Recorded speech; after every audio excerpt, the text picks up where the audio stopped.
Teman-teman, kita akan memulai pendalaman Alkitab bersama 3G Guyub Grup Golf. Sebelum kita belajar mengenai firman Tuhan, kita akan pujikan dua pujian terlebih dahulu.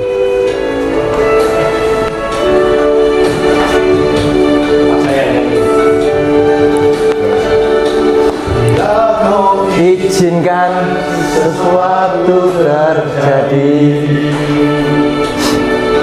Ku percaya semua untuk kebaikanku. Bila nanti telah tiba waktumu, ku percaya kuasamu memulihkan hidupku. Tuhan pasti yang terbaik, walau kadang tak mudah dimengerti. Lewati cobaan, itu pesertanya tidak bisa di-shoot. Nah, enak di-shoot supaya teman-teman yang lainnya tahu.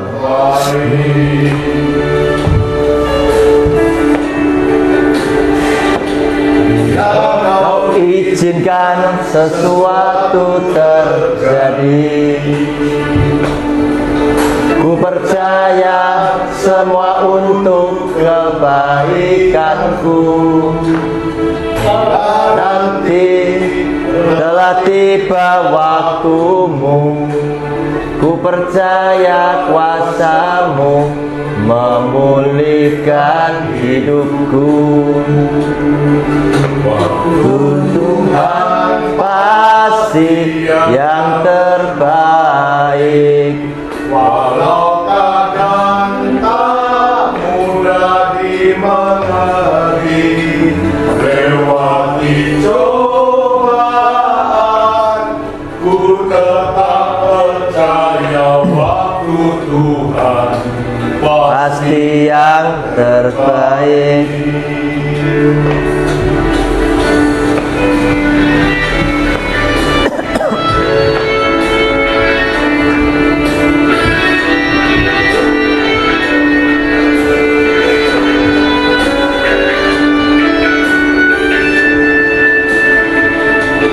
Tuhan pasti yang terbaik, walau kadang tak mudah dimengerti.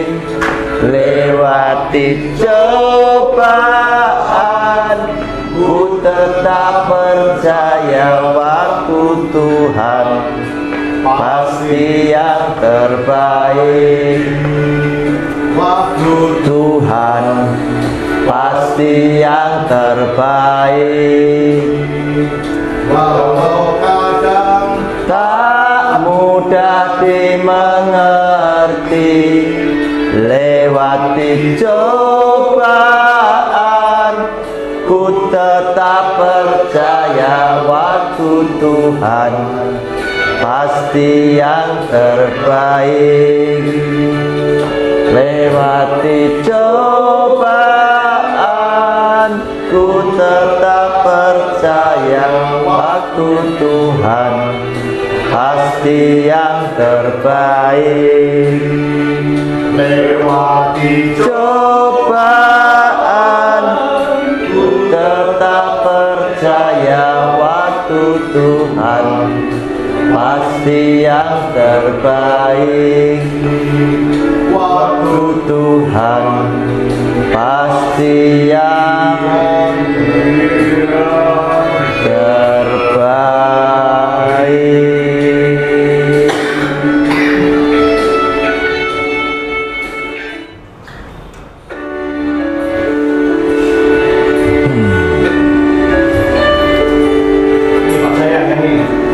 masa iso bisa lagi sabar kan bisa baru sama coba ku yakin sama berfirman. Ku yakin saat kau berfirman, ku menang saat kau kau bertindak, hidupku hanya ditentukan oleh perkataanmu. Aman karena kau menjaga, kuat karena kau menopang. Hidupku hanya ditentukan oleh kuasa-Mu.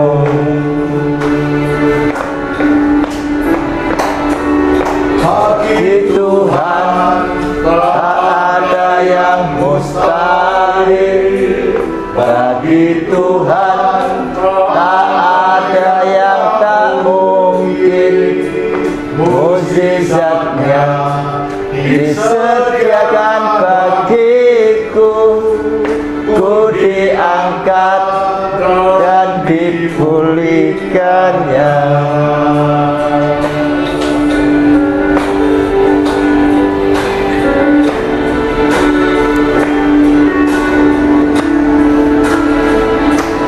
Ku yakin saat kau berfirman, ku menang saat kau bertindak.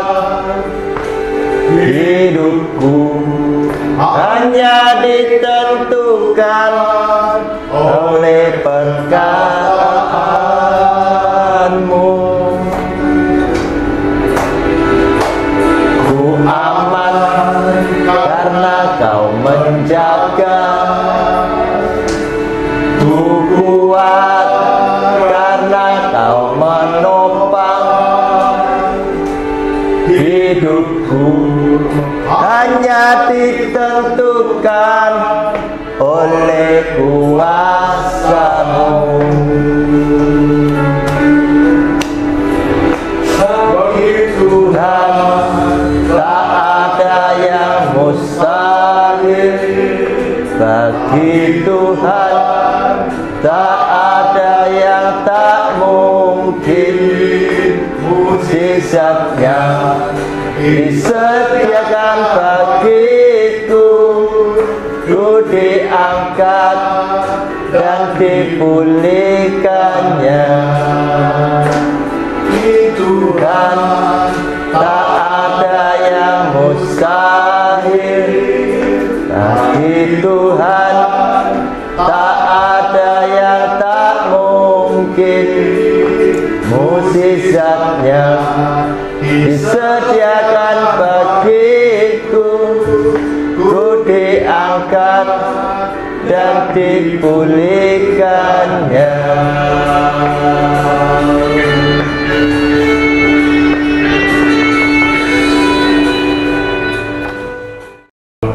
Hari ini kita akan belajar mengenai sebagian daripada firman-Nya. Ada satu pepatah, tak kenal maka tak sayang. Padahal ketika kita belajar tentang kitab suci yang menjadi pegangan hidup orang Kristen dan orang Katolik, sebenarnya kita sedang belajar mengenai kehidupan Yesus yang adalah Kristus. Oleh karena itu, judul yang hari ini kita akan pelajari yaitu mengenal Yesus Kristus. Siapa Yesus Kristus itu? Mulai zaman dulu, ketika Tuhan Yesus hidup bersama dengan para rasulnya, dia sempat bertanya, apa kira-kira pandangan orang umum di luar komunitasnya tentang dirinya sendiri. Kita mau lihat dari penayangan ini, ada pada Matius pasal 16 ayat 13 sampai dengan yang ke-20. Setelah Yesus tiba di daerah Kaisarea Filipi, ia bertanya kepada murid-muridnya, yaitu Petrus dan kawan-kawan, kata orang, siapakah anak manusia itu? Jawab mereka, ada yang mengatakan Yohanes Pembaptis, ada juga yang mengatakan Elia, dan ada pula yang mengatakan Yeremia atau salah seorang dari para nabi. Lalu Yesus bertanya kepada mereka, tetapi apa katamu? Siapakah aku ini? Maka jawab Simon Petrus, engkau adalah Mesias. Maksudnya adalah juru selamat, anak Allah yang hidup. Kata Yesus kepadanya, berbahagialah engkau Simon bin Yunus, sebab bukan manusia yang menyatakan itu kepadamu, melainkan Bapa-Ku yang di sorga. Dan aku pun berkata kepadamu, engkau adalah Petrus, dan di atas batu karang ini aku akan mendirikan jemaatku, dan alam maut tidak akan menguasainya.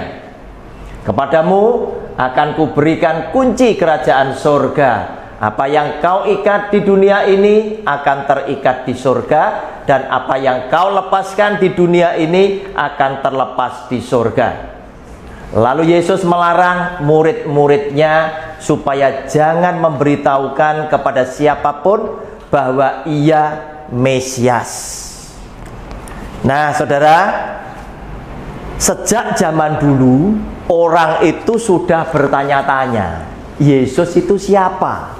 Dan orang di luar komunitasnya dia sendiri, di luar para rasul yang belajar bersama-sama dengan dia, itu memberikan jawaban kurang lebihnya Yesus itu adalah setara, sejajar dengan nabi. Nah, saudara, kita tahu yang disebut dengan nabi hanyalah manusia yang istimewa di hati Tuhan, yang dipakai Tuhan, yaitu orang yang Tuhan berkenan memakai. Salah satunya adalah oleh karena dia adalah orang benar atau orang suci. Tetapi jika Yesus itu adalah hanya seorang nabi, oleh karena itu ketika saya belajar tentang firman Tuhan, saya lebih suka tidak menimbulkan perdebatan dengan setiap orang di luar Kristen Katolik yang memberikan pandangannya. Saya lebih senang mengajar kepada teman-teman sendiri dengan Alkitab yang sama, sedangkan mereka yang ada di luar kita, tentang mereka punya pandangan yang berbeda, saya menghormati mereka. Supaya apa? Karena kita tahu bahwa mereka tidak sungguh-sungguh mendalami kitab suci kita. Demikian pula kepada orang Kristen dan orang Katolik, saya senang Anda tidak perlu memberikan komentar tentang kitab suci saudara-saudara kita yang lain, karena kita sendiri juga tidak paham atas mereka. Nah, sekarang kembali kepada kitab suci kita. Ketika semua orang berkata bahwa Yesus itu hanyalah seorang nabi, jika itu betul, berarti Yesus ini adalah hanya seperti seorang manusia biasa. Bedanya di tingkat kesucian antara kita dengan dia, dengan nabi, pastilah berbeda. Otomatis kalau dia hanyalah manusia, dia pasti akan punya ruang gerak yang terbatas, yang kurang lebihnya setelah dia mati, dia tuh sudah tidak bisa berkiprah di dunia fana ini. Tetapi apa yang terjadi di dalam kitab suci, setelah dia bertanya juga kepada para rasulnya, justru Simon Petrus yang memberikan ungkapan jawaban yang mengagetkan. Dia tahu bahwa engkau adalah Mesias, anak Allah, artinya seorang juru selamat, bukan manusia sebagaimana dengan manusia yang lain. Itulah pandangan daripada Simon Petrus dan para rasulnya. Tetapi pandangan yang seperti itu sampai dengan detik ini kita belajar tentang Alkitab, masih banyak di antara orang-orang lain yang tetap menganggap bahwa Yesus adalah seorang nabi, yaitu adalah seorang manusia. Nah, sekarang tugasnya kita menggali kitab suci yang menjadi pegangan kita untuk mengetahui kebenaran itu sampai di mana. Yesus itu siapa? Nah, saya tidak perlu tampilkan semua di print out ini, Anda nanti bisa pelajari sendiri di dalam Matius pasal yang pertama ayat 18 sampai 23, Lukas pasal 1 26 sampai 38, Lukas pasal 2 ayat 8 sampai 12, itu menceritakan tentang kelahiran Yesus. di mana Maria sebagai Bunda Yesus Kristus Tuhan secara jasmani dipakai oleh Tuhan karena dia memang adalah perempuan yang istimewa, yang suci, yang kudus, yang Tuhan berkenan memakai dia. Dia adalah yang terbaik yang menjadi hamba Tuhan untuk melahirkan bayi Yesus. Nah, didatangi oleh malaikat Gabriel, diberitahu. Dan Maria sempat berdialog dengan malaikat Gabriel, bagaimana mungkin aku bisa hamil sedangkan aku belum bersuami. Tetapi kemudian malaikat ini menjelaskan bahwa kamu mengandung oleh karena dari Roh Kudus, dari Tuhan sendiri. Nah, ini yang disampaikan oleh malaikat kepada Maria, sehingga dari bacaan itu kalau Bapak Ibu nanti mulai baca, kita akan mengambil satu kesimpulan bahwa nama Yesus itu adalah nama yang sudah ditetapkan. Dan lewat nama Yesus itu, coba kalau kita tampilkan Matius pasal 1 ayat 21 saja, kita akan tahu di sini dikatakan ia akan melahirkan anak laki-laki, yaitu Maria melahirkan, dan engkau akan menamakan dia Yesus. Berarti nama Yesus adalah nama yang sudah ditetapkan oleh Tuhan, karena dialah, Yesuslah yang akan menyelamatkan umatnya dari dosa mereka. Nah, kenapa harus diselamatkan dari dosa mereka? Tentunya kita akan ingat bahwa ternyata manusia sudah pertama kali melakukan perbuatan dosa lewat Adam dan Hawa, sehingga akibat dosa manusia yang pertama kali dilakukan, manusia semuanya akhirnya memiliki dosa bawaan, dosa keturunan, dosa asal, atau yang disebut original sin. Nah, dosa itu tadi berbuahkan upahnya adalah maut, karena Tuhan sudah bersabda ngomong dengan Adam dan Hawa, semua buah dari pohon yang ada di taman ini boleh kamu makan, tetapi buah dari satu pohon yang ada di tengah-tengah taman jangan kamu makan, sebab pada saat kamu raba, kamu makan, kamu akan mati. Nah, ini yang harus tetap oleh Tuhan dilaksanakan. Sebagai Tuhan yang berdaulat, Tuhan yang maha adil, Tuhan yang maha mulia adalah Tuhan yang tidak pernah menjilat ludah sendiri. Otomatis upah dosa adalah maut, tetap harus berjalan. Tetapi karena cintanya Tuhan kepada manusia sebagai umat ciptaan, umat sebagai umat ciptaan, umatnya dari dosa mereka, dia tetap merancangkan sebuah karya keselamatan, sehingga dia ingin menyelamatkan manusia yang harus binasa itu tadi lewat karya keselamatan yang ditunjukkan di Kejadian pasal 3 ayat 15. Tampilkan Pak Fran. Kejadian 3 ayat 15, begitu mereka jatuh di dalam dosa, semua disidang, diundang sama Tuhan. Adam, kenapa kok kamu makan ini? Gara-gara perempuan ini. Perempuan, kamu kenapa makan ini? Gara-gara ular ini tadi. Nah, Tuhan tahu, karena tipu daya si iblis, ular setan ini tadi, Adam dan Hawa, manusia yang diciptakan dengan diberi kehendak bebas, free will ini tadi, lebih memilih. Dia memenuhi keinginan hatinya dibandingkan dia lebih taat kepada Tuhannya. Sehingga dengan demikian Tuhan merancangkan karya keselamatan dengan bernubuat, aku akan mengadakan permusuhan, aku itu Tuhan, antara engkau, si ular setan, dan perempuan ini, antara keturunan setan tadi, keturunanmu iblis setan tadi, dan keturunannya perempuan ini. Keturunannya akan meremukkan kepalamu. Keturunan perempuan ini yang dimaksud adalah Yesus Kristus Tuhan, akan meremukkan kepalamu, akan membinasakan engkau, akan mengalahkan kematian, akan membinasakan dosa dalam jati diri Yesus Kristus Tuhan. Dan engkau, iblis setan, akan keturunan iblis setan akan meremukkan tumitnya. Jadi kalau si iblis setan, anak-anak iblis itu dipakai oleh iblis setan membuat hidup kita tidak akan bisa membinasakan kita, paling-paling menyulitkan. Nah, paling-paling membuat kita sulit, membuat kita menderita. Karena apa? Hanya meremukkan tumitnya kita. Tetapi keturunannya, keturunan perempuan tadi, Adam dan Hawa tadi, Itu tadi dalam jati diri Yesus Kristus Tuhan tadi yang sudah ditentukan untuk menyelamatkan umatnya dari dosa, itu akan meremukkan kepala ular. Nah, saudara, kemudian kita tadi kan tidak menimbulkan perselisihan.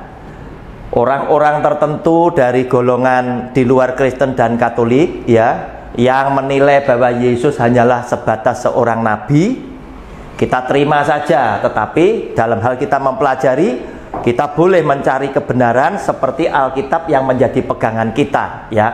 Apa mukjizat yang dibuat oleh para nabi di dalam kitab sucinya kita? Tentunya adalah nama-nama nabi yang tertulis, bukan nabi di luar-luar sana. Nama nabi-nabi yang ada di kitab suci kita sendiri. Ternyata mereka melakukan mukjizat itu sangat terbatas sekali, walaupun telah membuat kita takjub. Kenapa saya katakan terbatas? Saya ngambil aja nabi yang paling top yang sebagai manusia yang ada di kitab suci kita adalah Musa. Nah, kita lihat yang dibuat oleh Musa lewat penyertaan Tuhan adalah sesuatu yang luar biasa, sampai dengan membelah laut menjadi daratan. Sampai hari ini tetap melegenda, menjadi sesuatu kejadian yang luar biasa dan yang diyakini itu pernah terjadi oleh semua orang. Tetapi apa yang terjadi kalau kita lihat, Musa harus berteriak-teriak sama Tuhan. Tuhan, ini apa yang aku harus lakukan? Dia tidak pernah tahu apa yang akan terjadi sesungguhnya. Dengan arti kata lain, Musa ingin tunjukkan kepada Anda dan saya, aku hanya sebatas alat yang tidak bisa menentukan sendiri. Aku harus tanya kepada Tuhan apa. Karena itu Tuhan ngomong kepada Musa, Musa, ngapain kamu teriak-teriak? Kamu kan pegang tongkat. Pukul dengan tongkatmu itu tadi. Supaya apa? Laut ini terbelah. Baru Musa melangkah. Nah, inilah yang saya katakan terbatasnya mukjizat yang dibuat oleh Musa. Musa sangat kelihatan dia begitu tergantung kepada Tuhannya. Demikian pula setelah mereka bisa menyeberang lewat laut yang menjadi daratan, hanya karena tidak ada air, Israel kembali berteriak-teriak marah dengan Musa. Kembali Musa yang didemo oleh orang-orang Israel yang begitu temperamennya begitu keras. Musa pun sempat gemetar dan dia bertanya dengan Tuhan, Tuhan, celaka ini, Israel tidak ada air. Kalau gini caranya aku bisa mati dilempari batu. Artinya apa? Musa adalah sebagai orang yang terbatas yang tidak tahu solusinya seperti apa. Tuhan kembali ngomong, bawa tongkat yang barusan kamu pakai untuk memukul sungai Nil itu tadi. Pukul itu bukit, supaya dari bukit itu keluar air dan orang Israel bisa minum air. Nah, dari sini kita akhirnya lihat bahwa apa yang dilakukan oleh Nabi sebesar Musa pun adalah penuh dengan keterbatasan. Karena apa? Nabi tetaplah adalah manusia yang dari debu tanah, yang nanti juga akan mati. Tetapi Yesus yang adalah Tuhan, menurut pandangan kita, dia bukan dari bawah, tetapi dia dari atas. Sehingga ada ayat Alkitab yang berkata, tidak ada satu orang pun yang sudah naik ke surga kecuali daripada dia, Yesus Kristus Tuhan, yang dari surga turun ke dunia. Nah, berarti asal usulnya saja sudah tidak sama. Nabi dari bawah, Yesus dari atas. Sehingga mukjizat yang dia buat seringkali dia itu melakukan secara otonom. Dia sendiri juga adalah Tuhan itu tadi. Sehingga dia melakukan begitu banyak mukjizat yang membuat banyak orang itu merasa yakin. Tetapi pada zaman Tuhan Yesus melakukan pelayanannya, orang-orang yang seiman pun, bahkan sekelas Yohanes Pembaptis, itu sempat meragukan, engkau siapa? Oleh karena itu kita lihat di Matius pasal 11 ayat 2 sampai dengan ayat yang ke-6. Ketika Yohanes Pembaptis ditangkap dan dipenjara, orang yang ada di dalam tekanan itu bisa goyang juga imannya gitu. Ini padahal ini salah satu nabi besar yang meluruskan jalan Yesus Kristus Tuhan dengan membaptis ribuan orang. Kemudian dengan kerendahan hati semua pengikutnya diminta, kamu jangan ikut aku karena aku hanya membaptis engkau dengan air, tetapi ikutlah dia karena dia membaptis kalian dengan Roh Kudus. Di dalam penjara Yohanes mendengar tentang pekerjaan Kristus, lalu menyuruh murid-muridnya bertanya kepadanya, engkaukah yang akan datang itu? Atau haruskah kami menantikan orang lain? Maksudnya muridnya disuruh menghadap Tuhan Yesus, suruh bertanya, Tuhan, engkau ini juru selamat atau bukan? Kalau bukan, berarti kami harus menunggu orang lain. Yesus menjawab mereka, pergilah dan katakanlah kepada Yohanes apa yang kamu dengar dan kamu lihat. Orang buta melihat, orang lumpuh berjalan, orang kusta menjadi tahir, orang tuli mendengar, orang mati dibangkitkan, dan kepada orang miskin diberitakan kabar baik. Dan berbahagialah orang yang tidak menjadi kecewa dan menolak aku. Ketika Tuhan Yesus ditanya, engkau ini juru selamat atau bukan? Secara diplomatis, dia memberikan jawaban kepada murid Yohanes Pembaptis, lu pulango, bilang sama Yohanes Pembaptis, apa yang kau dengar, apa yang kau lihat. Orang buta sejak lahir itu bisa melihat, orang lumpuh berjalan, kusta disembuhkan, mati dibangkitkan. Kira-kira Yohanes suruh nilai, aku ini siapa?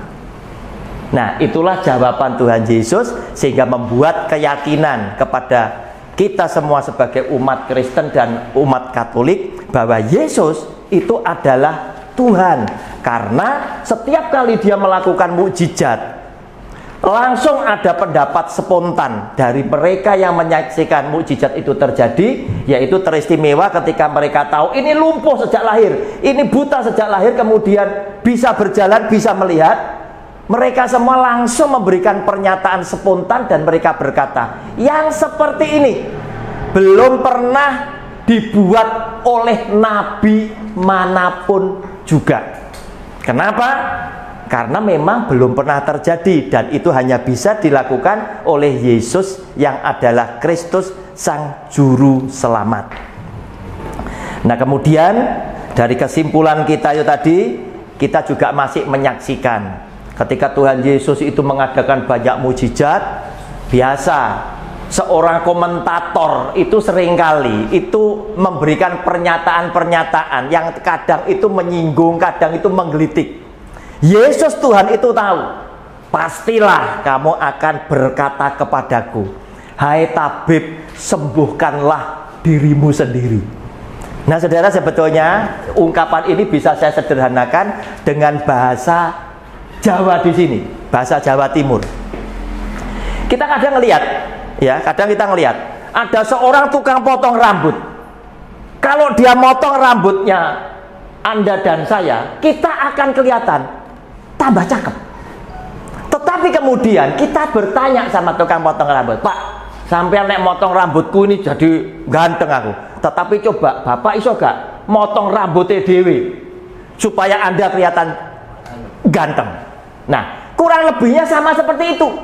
Mereka bertanya, hai tabib, sembuhkanlah dirimu sendiri. Dan ini sudah ditangkap oleh Tuhan Yesus. Ketika dia melakukan begitu banyak mukjizat, pasti di dalam pikiranmu kamu akan bertanya, aku dewe bisa tidak seperti itu? Kenapa? Ketika dia ada di atas kayu salib, semua orang yang tidak suka kepada dia pada ngomong apa? Pada mengejek, pada mengolok, dan mereka berkata, hei, jika engkau memang adalah anak Allah, kalau semua orang kau tolong, kenapa dirimu tidak mau tolong sendiri? Turun toh dari salib. Nah, ejekan-ejekan nih. Karena itu ketika dia masih hidup, dia sudah tahu isi hati setiap pikiranmu. Orang-orang yang tidak suka dengan dia pastilah menguji, mencobai dia. Oleh karena itu, pertanyaan-pertanyaan yang datang kepada Tuhan Yesus ini kan ada dua macam ketika dia ngajar. Yang satu memang secara polos, aku pengen ngerti Tuhan yang engkau katakan. Tetapi yang satunya, Yesus selalu ngomong, Ini adalah pertanyaan untuk mencobai. Nah, berbeda ya. Ada yang dengan tulus pengen tahu, ada yang ingin jajaki ilmune sapiro. Nah, hal seperti itu terjadi juga pada zaman kita belajar Alkitab ini. Nah, kemudian Yesus Kristus Tuhan buktikan. Kalau dia adalah Tuhan, berarti dia adalah Allah yang memberikan kehidupan. Dia bisa menghidupkan. Saudara, kita hitung ya. Dia membuat mukjizat menghidupkan orang yang pertama kali, anaknya Yairus. Hidupkan. Yang percaya takjub memuji Tuhan. Yang tidak percaya mungkin akan ngomong, itu mati suri, di daerahku pernah terjadi. Sepertinya tidak mengakui. Tidak masalah, Yesus yang adalah Tuhan ngerti cara kita berpikir karena dia penciptanya kita. Ditingkatkan lagi oleh dia. Anaknya janda Nain yang sudah dibawa pakai kereta jenazah itu tadi mau dikubur. Kemudian janda itu didatangi oleh Tuhan Yesus. Ibu, kenapa engkau kok kelihatan susah sekali? Dia ngomong, bagaimana tidak susah Tuhan? Anakku satu-satunya laki-laki mati. Tidak usah susah, tak hidupkan. Dihidupkan. 2. Berarti ini kan punya tingkat kesulitan lebih tinggi. Tetapi apakah semua percaya? Tidak. Nah, untuk itu dia lakukan demonstrasi sekali lagi untuk membuat mereka percaya. Sengaja ketika Lazarus sahabatnya itu sakit, dia tidak datang. Dia sengaja menunda. Dan dia datang setelah Lazarus dikubur. Dan dari hari kematiannya itu sudah 4 hari. Sudah bau busuk. Nah, kemudian dia bangkitkan Lazarus yang sudah mati 4 hari. Oleh karena itu, setelah Lazarus menjadi gegeran banyak orang ini tadi, maka ada banyak orang yang bersepakat Lazarus mau dibunuh. Nah, terus kemudian yang terakhir dia buktikan sendiri. Dia beritakan penderitaannya di Injil Matius sampai 4 kali. Ya, bahwa dia nanti akan mati di atas kayu salib dan pada hari ketiga dia dibangkitkan oleh Bapaknya pada hari yang ketiga. Dan itu dia buktikan, dia mati hari Jumat, hari Minggunya kubur kosong membuktikan dia hidup. Nah, lewat semuanya ini, pembuktian lewat ayat Alkitab membuat keyakinan buat kita sebagai orang Kristen, sebagai umat Katolik, bahwa Yesus yang adalah Kristus itu memang juru selamat dan Tuhan.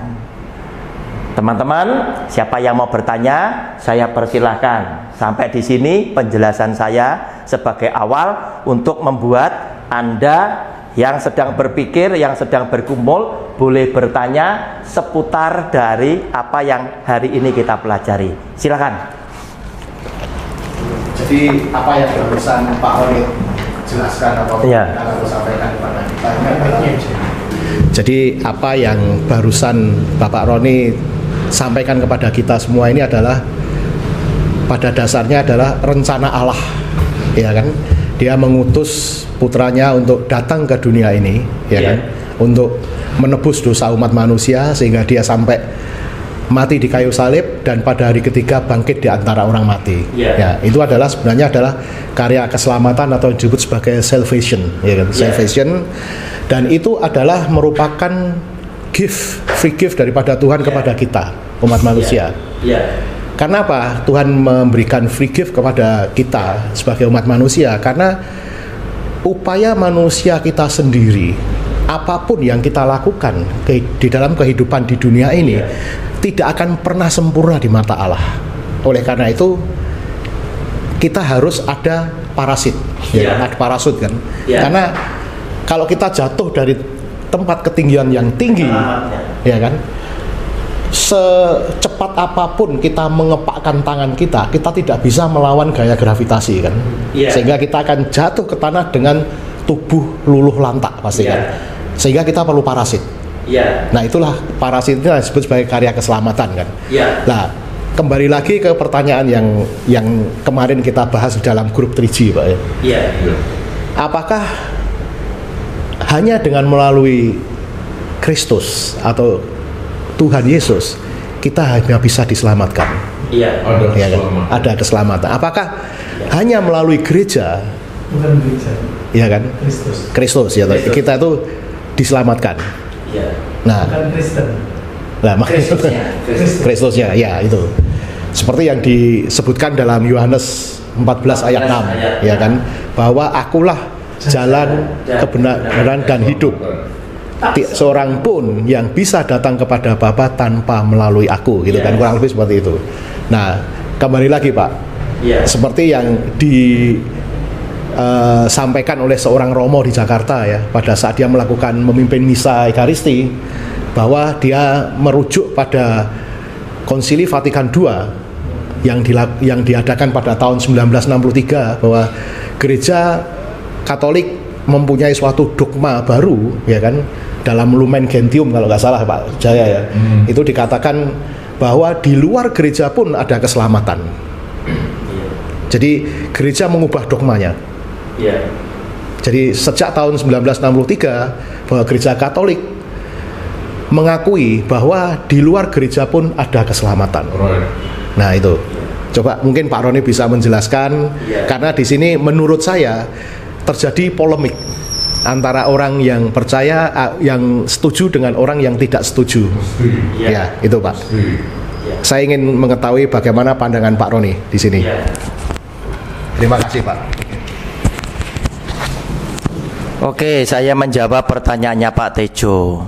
Sesuai dengan kitab suci yang kita percayai sebagai penuntun dalam kehidupan umat Kristen dan umat Katolik, jelas yang pertama dikatakan, silakan Pak Afran ditampilkan, Yohanes 14 ayatnya yang ke-6. Ya, dasarnya ayat Alkitabnya adalah seperti ini. Kata Yesus kepadanya, akulah jalan dan kebenaran dan hidup. Tidak ada seorang pun yang datang kepada Bapa kalau tidak melalui aku. Berarti setiap kali orang mau bisa sampai ke surga, mau selamat, jalannya cuma satu, Yesus Kristus Tuhan tok.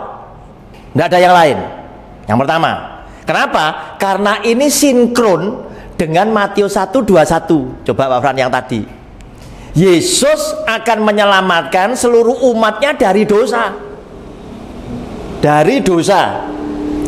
Ia akan melahirkan anak laki-laki dan engkau akan menamakan dia Yesus, karena dialah Yesus ini tadi yang akan menyelamatkan umatnya dari dosa mereka.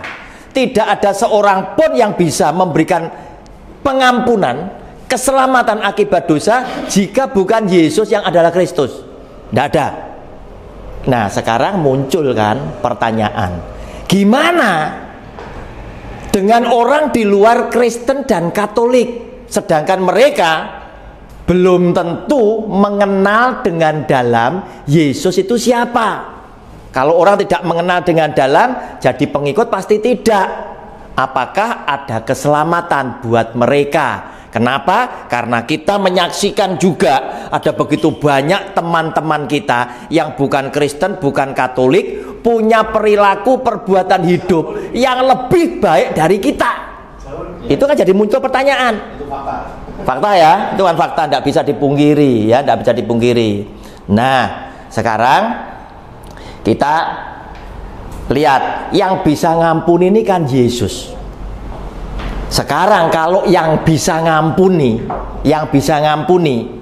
kemudian mau menyelamatkan orang di luar kelompoknya kita, bahwa dia adalah Tuhan, kan dia punya hak prerogatif. Kira-kira orang Kristen apa orang Katolik bisa protes enggak? Enggak bisa protes. Kenapa? Karena hak prerogatifnya ada di tangan sang penguasa, yaitu Yesus, karena dia adalah hakimnya satu-satunya. Saudara, di print out itu ada, coba dibuka Wahyu lebih dulu ya. Wahyu pasal 1 ayat 7 dan 8, terus kemudian 17 dan 18.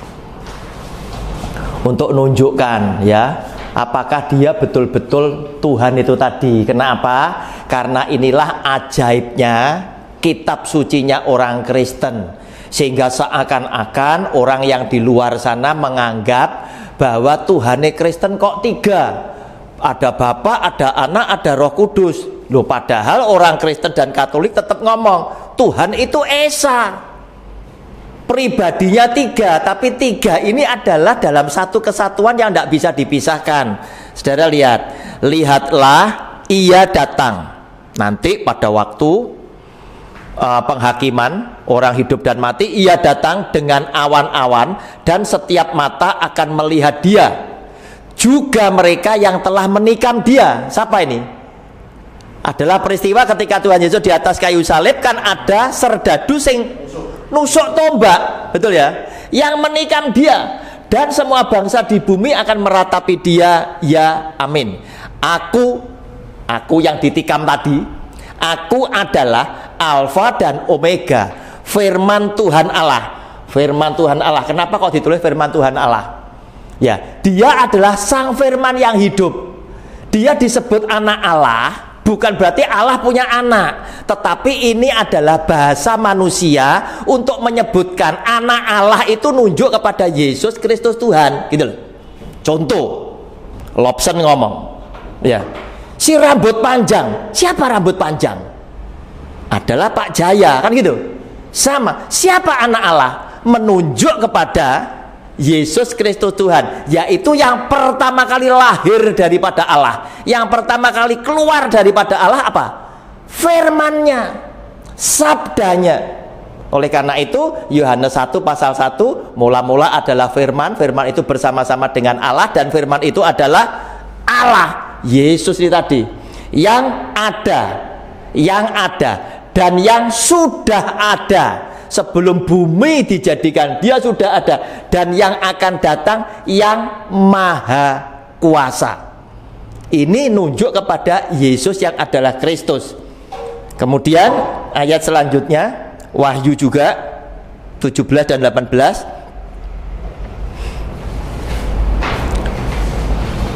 Nah, tadi sudah ya, Alfa dan Omega berarti Yesus Kristus Tuhan.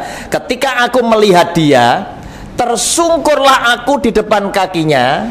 Ini Yohanes para rasul yang ngomong, sama seperti orang yang mati, tetapi ia, Yesus Kristus Tuhan, meletakkan tangan kanannya di atasku, lalu berkata, jangan takut, aku adalah yang awal, tetap Alfa, dan yang akhir, Omega, dan yang hidup.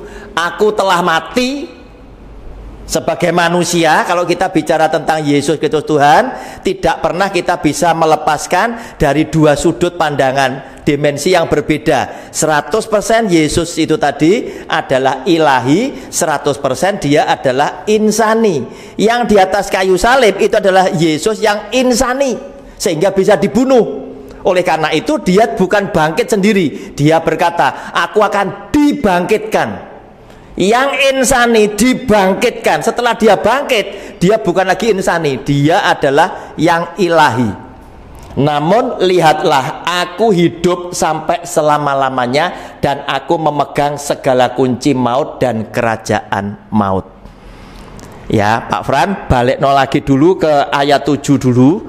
Tak tunjukkan untuk menjawab apakah di luar Kristen sana itu ada keselamatan. Ya, amati di luar Kristus. Bukan, kalau di luar Kristus tidak ada keselamatan. Di luar agama Kristen. Ya. Ya, bukan ya. Di luar Kristus pasti tidak ada keselamatan. Yes, ya, ya. Kenapa? Karena sampai kepada Bapa hanya lewat aku, tidak ada yang lain. Ya. Tetapi sekarang di luar Kristen, saya berkata ada keselamatan. Kenapa? Karena Kristus yang menyelamatkan dia. Paham ya? Jadi artinya bahwa menjadi pengikut Kristus tidak harus menjadi Kristen. Ya, ya, betul, ya, ya. Kristen itu agama yang Yesus sendiri tidak pernah tawarkan.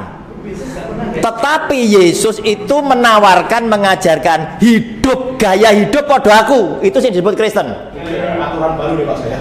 Ya, paham ya? Saya khotbah demikian itu ditentang orang Kristen banyak, tetapi tidak peduli saya. Kenapa? Karena apa yang saya katakan saya bisa pertanggungjawabkan. Di luar Kristus tidak ada keselamatan, tetapi di luar agama Kristen dan agama Katolik ada, dan gereja ada keselamatan. Kenapa? Sing nyelamet nih ya Kristus Yesus sendiri. Kenapa? Karena Alkitabnya nanti mau tak tunjukkan. Sekarang amati Pak Tejo kalimat ini. Lihatlah, ia datang dengan awan-awan, ya. Kalimat ini ya. Sekarang munculkan Matius pasal 25 ayat 31 sampai ke bawah. Lihat ya, kalimat ini nanti muncul ya. Lihat di Alkitab itu judulnya apa bacaannya? Penghakiman terakhir, ya, penghakiman terakhir. Ini keluar dari mulut Tuhan Yesus sendiri, firman Tuhan ini.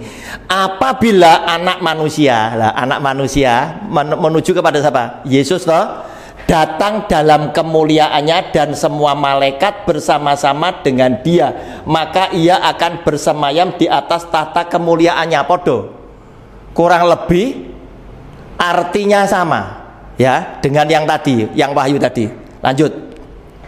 Lalu semua bangsa akan dikumpulkan di hadapannya. Pertanyaan saya dalam diskusi ini, semua bangsa itu cuma Kristen Katolik tok atau kabeh?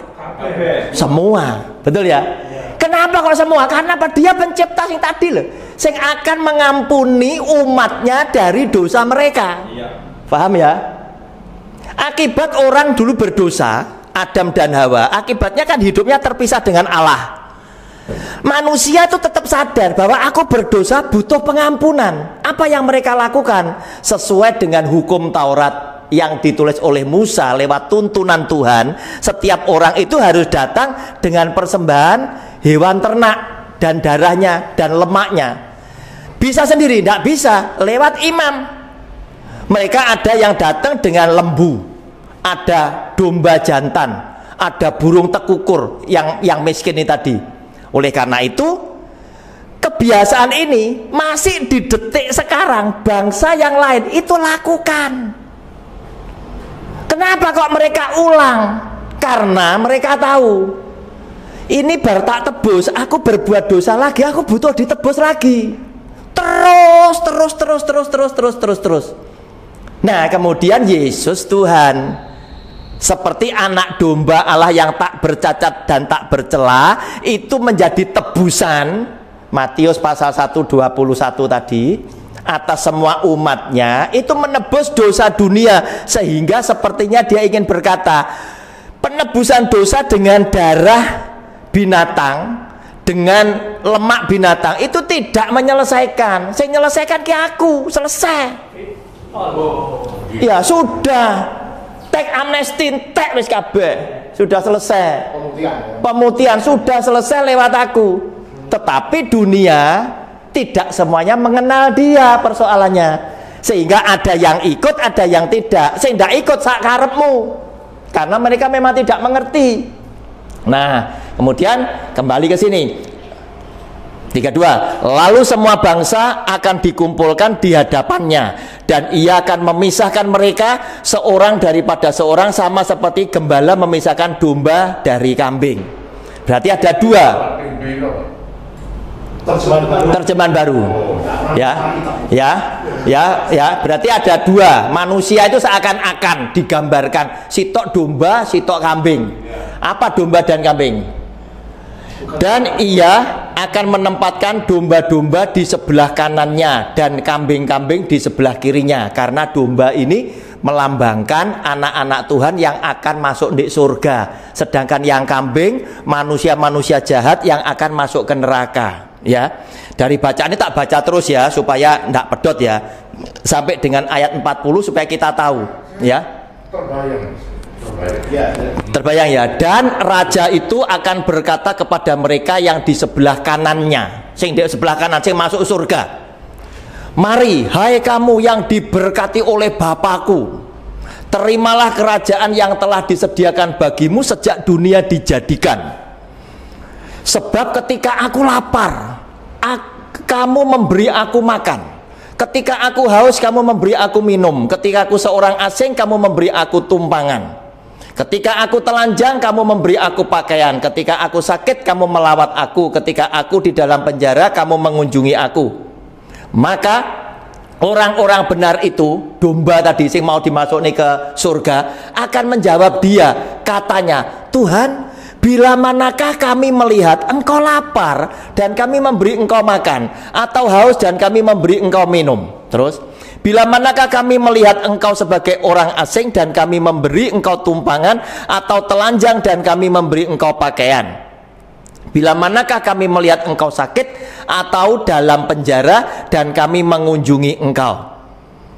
Ayat 40 jadi kuncinya, jawabannya Tuhan Yesus, Raja tadi. Dan Raja itu akan menjawab mereka, aku berkata kepadamu, sesungguhnya segala sesuatu yang kamu lakukan untuk salah seorang dari saudaraku, kane besar, saudaraku yang paling hina ini, kamu telah melakukannya untuk aku. Aneh besar.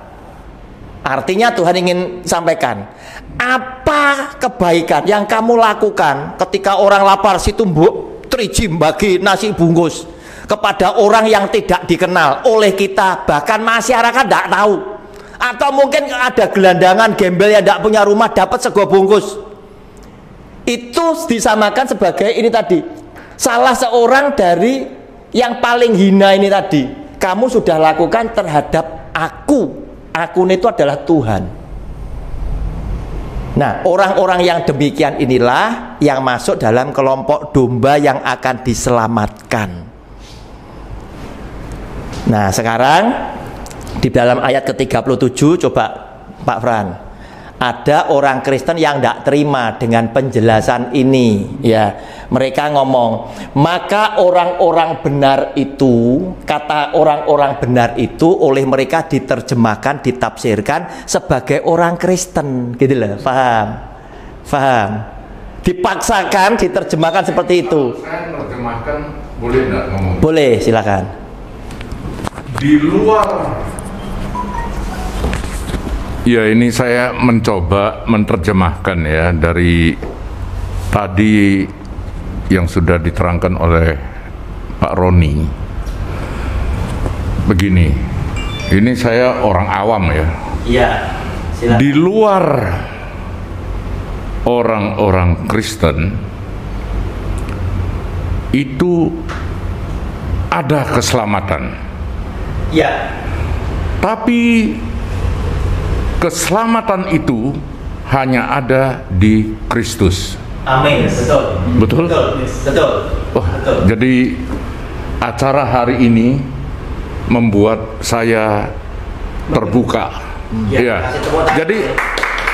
Jadi begini, itu sebetulnya sangat masuk akal. Jadi masuk akalnya begini. Itu kalau secara di dalam kehidupan sehari-hari, ya, itu anggap seperti ada suatu kerajaan. Di sebelahnya ada kerajaan lain. Di sebelahnya ada kerajaan. Jadi ada kerajaan. Ya. Tiap kerajaan itu mempunyai suatu sistem untuk mencapai hidup di dalamnya, kemakmuran, kedamaian. Ya. Di kerajaan sebelahnya juga mempunyai suatu sistem untuk mencapai kesuksesan, keamanan, ya, untuk rakyatnya masing-masing. Jadi kesimpulan dari raja-raja ini, semuanya sebetulnya mempunyai suatu tujuan yang sama, ya, untuk kesejahteraan dari masing-masing rakyatnya sendiri-sendiri. Ya. Betul loh? Betul. Lah, kalau ini semua bisa dirangkum jadi suatu kerajaan yang besar, ya, dengan bahasa yang disempurnakan, disesuaikan, itu artinya perdamaian, kesejahteraan dalam suatu kerajaan Kristus. Ya. Saya kira begitu. Ya. Betul nggak? Ya. 100% betul. Tidak 100%. Loh, tapi nanti saya terangkan. Enggak, artinya kalau tujuan dari kerajaan-kerajaan ini sesuai dengan ajaran yang Kristus berikan kepada semua kerajaan-kerajaan ini, dan mereka semua ikut, ya sempurna. Kalau mau ikut, Ya, artinya memang itu secara teoritis ya, memang manusia, namanya manusia itu kadar penerimaan dari segala ajaran-ajaran yang ada itu tidak bisa semua diserap 100%. Ya, itu jadi itu apa yang saya serap dari keterangan Pak Roni dari TB itu apa? Terjemahan baru. Alkitab itu macam-macam. Ya, jadi Tulisannya. untuk hari ini saya baru lahir. Ya, terima kasih. Pak Han mau nambahkan? Ya, ya, bentar tak jawab dulu ya. Apa yang dijawab pernyataan dari Pak Jaya tidak 100% benar. Ya, kenapa? Saya sebutkan yang benar lebih dulu. Jadi kesimpulan Pak Jaya tadi sudah benar. Keselamatan itu hanya ada di dalam nama Yesus Kristus Tuhan. Tapi di luar orang Kristen, di luar orang Katolik, ya, di luar gereja itu ada keselamatan. Karena yang menyelamatkan adalah Yesus ini tadi. Yang punya kuasa cuma satu. Kenapa? Tadi saya bacakan dari ayat 31, 32 kan ditunjukkan bahwa nanti dia akan datang disertai malaikat-malaikatnya dan pada waktu itu dia akan mengumpulkan semua bangsa. Ya.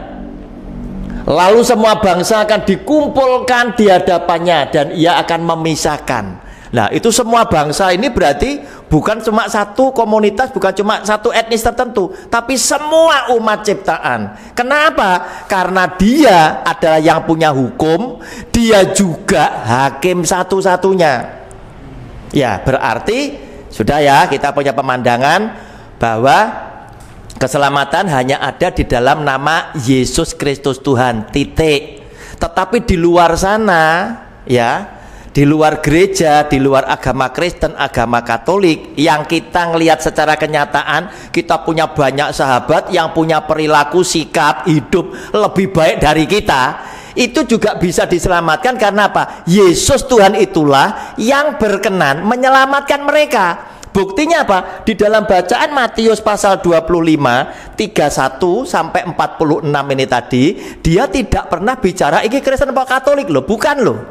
Dia cuma bicara ketika aku lapar kamu ngasih aku makan.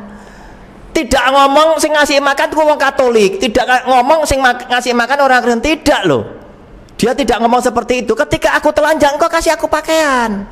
Dan ini banyak dilakukan oleh orang-orang di luar sana. Nah, sekarang logikanya kalau dia memang adalah Tuhan yang menciptakan seluruh umat manusia, logikanya dia pasti sayang juga kepada semua ciptaannya. Dan kalau dia sayang kepada semua ciptaannya, dia juga ingin menunjukkan bahwa aku adalah Allah yang maha adil. Kalau kelompok ini tak selamatkan, masa kelompok ini tidak tak selamatkan? Dia mesti punya tujuan sama. Nah, kemudian muncul Pak Jaya yang saya ngomong tidak 100%. Di dalam Alkitab ini ada disebutkan bahwa umat Israel itu adalah umat pilihan.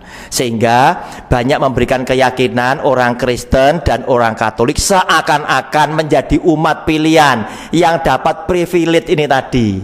Ya. Nah, hal-hal seperti itu akhirnya kita ngelihat bahwa ternyata di dalam kitab suci pun juga ada ditulis ketika perempuan Kanaan itu datang kepada Yesus Kristus Tuhan karena anaknya kerasuk setan ini minta disembuhkan. Yesus yang adalah Tuhan itu dengan nada kalimat yang kasar dia ngomong, oh berkat ini kan disediakan untuk anak-anak, kan begitu. Tidak baik memberikan roti kepada anjing. Nah, perempuan ini malah dianggap sebagai anjing. Artinya apa? Bahwa mereka ini, perempuan ini sebetulnya adalah orang bukan komunitasnya Yesus Kristus Tuhan, bukan pengikut Kristus, tetapi dari golongan kafir, ya, menurut orang Yahudi. Nah, oleh karena itu apa yang dikatakan oleh perempuan ini? Ya Tuhan, tetapi anjing ini kan tidak makan roti di atas meja tuannya, yang jatuh ke bawah meja tuannya, remah-remah itu aja anjing itu makan itu. Nah, dari dialog ini tadi Yesus kemudian berkata, "Ibu, imanmu besar sekali, anakmu sembuh." Ini tadi. Nah, sehingga kita menyimpulkan perbedaannya apa antara yang anak dan yang bukan. Kalau kita sebagai orang Kristen, orang Katolik, sebagai anak itu mendapatkan keistimewaan, mendapatkan yang terbaik. Sama seperti kita golf di geraha, antara yang member dan tidak perlakuannya tidak sama. Begitu kita selesai golf kita bayar, yang tidak member bayarnya lebih mahal, yang member bayarnya lebih murah. Kenapa? Karena member. Demikian pula di saat pertandingan, ya itu ada banyak aturan-aturan yang untungnya member. Nah, hal seperti inilah yang kurang lebih terjadi di situ. Sehingga sesungguhnya kita bicara keselamatan, surga itu bukan hanya selamat, itu bukan hanya cuma persoalan kita mendapatkan surga, bukan itu sebetulnya. Tetapi surga itu karena di dalam Alkitab dikatakan surga ini ternyata bertingkat. Matius 5 ayat 19, lihat itu di kitab suci. Buat mereka yang mengajarkan hukum Taurat itu dengan dikurangi, maka kalau dia diselamatkan oleh Tuhan akan ditaruh di tingkat yang paling bawah. Tetapi mereka yang mengajarkan dengan benar firman Tuhan akan menduduki surga di tingkat yang paling atas. Ada penthouse-nya lah kan gitu ya, mungkin bertingkat. Kenapa? Karena ternyata orang mendapatkan kerajaan surga ini bayarnya kan tidak sama. Iman ini bertingkat. Kepandian golf handicapnya tidak podo. Nah, kondisi yang seperti itu yang kita mesti cermati. Ya, sampai sini Pak Jaya, saya pindah ke Pak Victor ya. Silakan. Sudah. Ya, terima kasih Pak Roni. Ya. Baik, Pak Jaya orang awam, saya lebih awam lagi. Ya. Cuman memang tadi saya mendapatkan ajaran ataupun juga pencerahan dari Pak Roni. Akhirnya saya ya bisa mengambil inti-intinya. Nah, ini yang saya tanyakan ini berkaitan dengan aplikasi di dunia. Terus terang aja begitu. Tadi kan dikatakan bahwa kalau kita menolong saudaraku, kunya kan Tuhan, yang paling hina, berarti kan sudah kepada aku Tuhan. Oke? Nah, yang paling hina. Jadi melihat begini ke saudaraku yang paling hina itu kan tidak terbatas, siapa saja, siapa saja, dari golongan apapun juga, golongan pokoknya agama apa semuanya begitu, tidak ada batasan, melintasi batas. Cuman ini kan sekarang gini, terus terang aja ada beberapa teman ataupun juga pendapat bahwa kalau saya menolong, membantu saudaraku yang hina, yang dalam tanda kutip itu yang tidak seiman, itu seolah-olah nantinya kalau ada terjadi sesuatu malah counter attack, malah bukannya berterima kasih terhadap bantuan itu, malah timbul hal-hal yang nah itu bagaimana pendapatnya Pak Tony? Kurang luas. Kurang luas. Nggak usah ada burungnya. Memang kita tidak bisa menghindari bahwa di dalam kehidupan kita ini tadi, kita dikelilingi dengan begitu banyak orang yang punya pemikiran tidak sama. Ada banyak mereka yang berpikir secara sempit seperti itu. Iya. Nah, kita biarkan aja, kita tetap berjalan. Iya. Ralat sedikit. Iya. Bukan begitu maksudnya. Ini Pak. Ya, oke.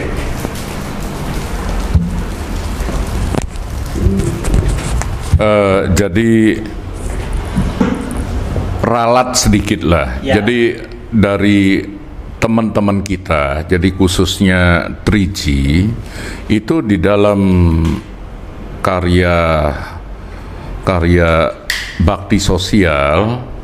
Jadi karena sudah sering diadakan untuk yang seiman, lalu dia ingin keluar dari itu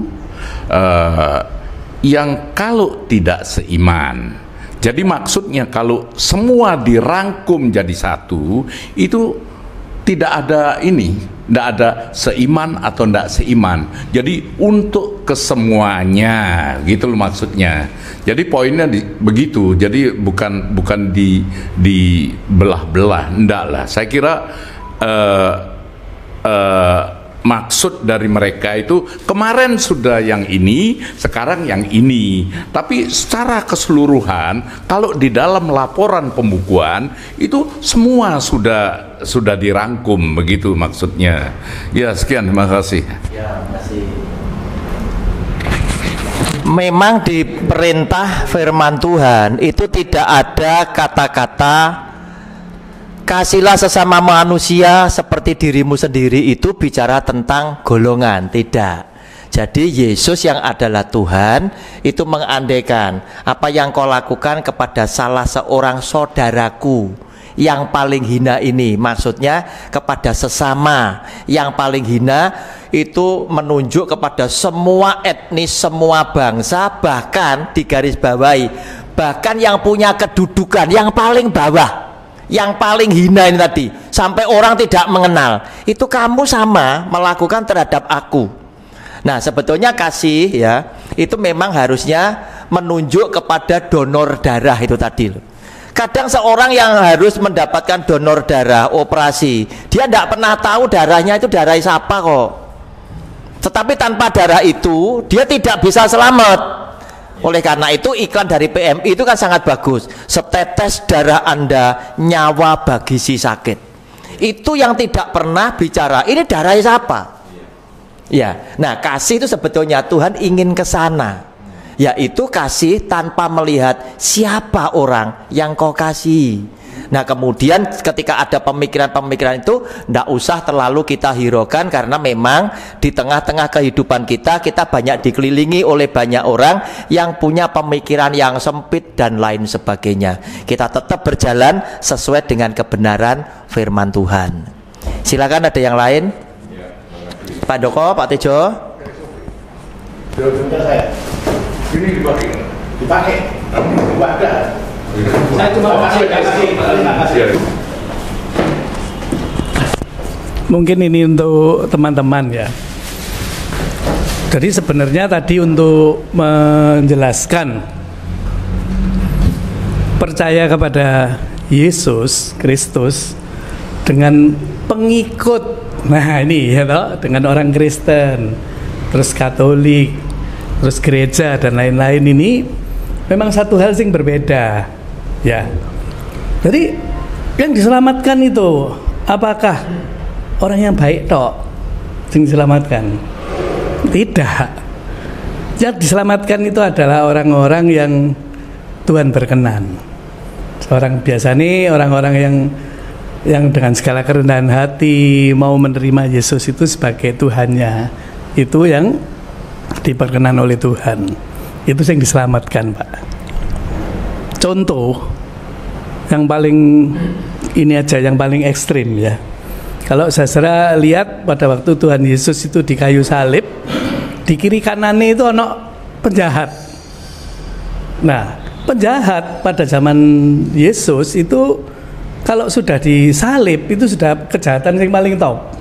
Iya.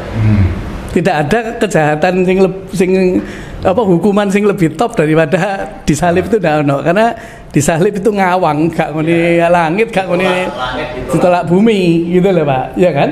Nah, pada waktu penjahat di sebelahnya itu ngomong, "Ya Tuhan, ingatlah saya." Kan orang salah, apakah itu orang Kristen? Bukan pasti. Apakah itu orang Katolik? Pasti bukan juga. Dek penjahat kok. Apakah orang baik? Enggak. Pasti jahat. Jadi orang jahatnya kayak apapun, ya kan? Makanya Tuhan tuh ngomong kok, semerah-merah dosamu semerah kirmisi gitu ya. Kalau kon percaya mbak Tuhan, dosa itu bisa diampuni, begitu loh. Nah, makanya keselamatan itu perkenan daripada Kristus. Makanya tidak ada seorang pun yang sampai kepada Bapa tanpa melalui aku. Jadi gitu. Yang menyelamatkan di luar sana ya Yesus toh. Gitu, Pak. Gitu loh. Nah, apakah orang itu agamanya apa? Misalnya orang sekarang dia agamanya Muslim. Pada suatu saat Kan kita itu kan mengabarkan Injil seperti begini, ya kan? Saya dengar banyak. Hari ini orang itu gak mau terima, nggak apa-apa. Pada suatu hari, misalnya dia matang-matang, wah aku kok eling ngomongannya Pak Roni. Hari itu juga dia diselamatkan. Jadi bukan soal agama Kristen, bukan. Nah, terus yang kedua, Pak Jaya, yang saya mau tambahi ya, dari keterangan Pak Roni itu, kan tadi Pak Jaya kan seolah-olah menggambarkan bahwa kerajaan ini ono kerajaan Kristus, di sini ono kerajaan Tonggoe, terus di gini. Jadi sebenarnya enggak. Jadi pada prinsipnya manusia itu semula itu diciptakan oleh Tuhan itu dalam keadaan dia yang sempurna, enggak ono dosa, begitu ya. Ada satu tempatnya sendiri, gitu loh. Setelah jatuh dalam dosa, rusak. Tuhan ini kepengen balik aja ke tempatnya semula. Itu adalah seluruh cerita daripada Alkitab. Iya. Gitu. Nah, di dalam karena kejatuhan manusia ini tadi, tentu saja ini kan ono peperangan tuh, Bos. Peperangan antara si Tuhan dan iblis. Tadi jelas Kejadian 3 ayat 15, ya kan? Nah, pasti ono pengikut iblis. Pasti ada pengikut Tuhan, begitu kan? Maka diadakanlah pada saat kedatangan Kristus yang kedua kali, itu adalah penghakiman yang terakhir. Kerajaan ini gak ono akeh, mek dua macam tok kerajaan itu. Sing bener dinyatakan benar surga. Sing dinyatakan salah Mbak Yesus itu. Kenapa? Tuhan Yesus adalah hakimnya itu tadi. Itu saja yang bisa saya anukan, Pak, tambahi sedikit, ya kan? Nah, kalau menyangkut tadi pertanyaan Pak Tejo, jadi mohon maaf ada sedikit, saya ada pandangan sedikit bahwa kita kadang-kadang tidak bisa, ya bolehlah katakan satu konsili gereja, satu doktrin, ya toh, dan lain-lain itu. Tetapi saya sangat setuju dan bahkan bagiku itu mutlak omongannya Pak Roni bahwa kebenaran hanya di dalam firman Tuhan toh. Jadi firman Tuhan, apa yang dikatakan Yesus itu adalah otoritas yang paling tinggi mutlak. Apabila walaupun ini dijadikan satu konsili yang dirangkum oleh bapak-bapak gereja, tetap menurut saya dia ada celah, karena itu adalah pikiran manusia. Pikiran manusia pasti anak dosa, nah, terbatas, gitu ya kan. Oleh sebab itu kita percaya bahwa Alkitab itu otoritas tertinggi. Nek sampai itu bertentangan dengan otoritas yang tertinggi, saya yakin pasti keliru. Siapapun yang menyatakan. Betul. Itu aja. Nah, soal tafsir-tafsiran monggo silakan, ya toh. Tapi prinsipnya di sana. Itu yang bisa sharing-sharing nih Pak Roni. Mungkin kalau saya ada salah tolong dikoreksi juga. Oke. Silakan ya.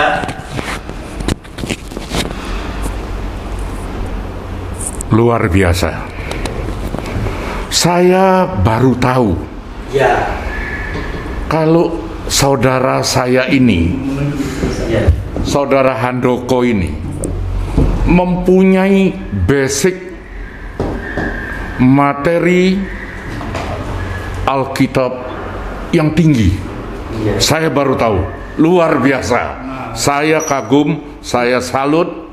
Ternyata bibit-bibit yang ada di 3G luar biasa. Amen. Tepuk tangan untuk Handoko.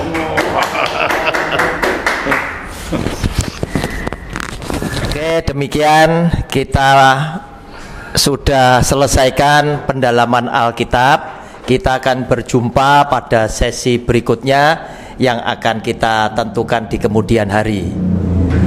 Ditutup dengan doa. Oke, mari kita sekarang tutup dengan doa. Pak Handoko, silakan tutup dengan doa. Mari kita berdoa. Bapa kami yang di surga, kami bersyukur untuk siang hari ini.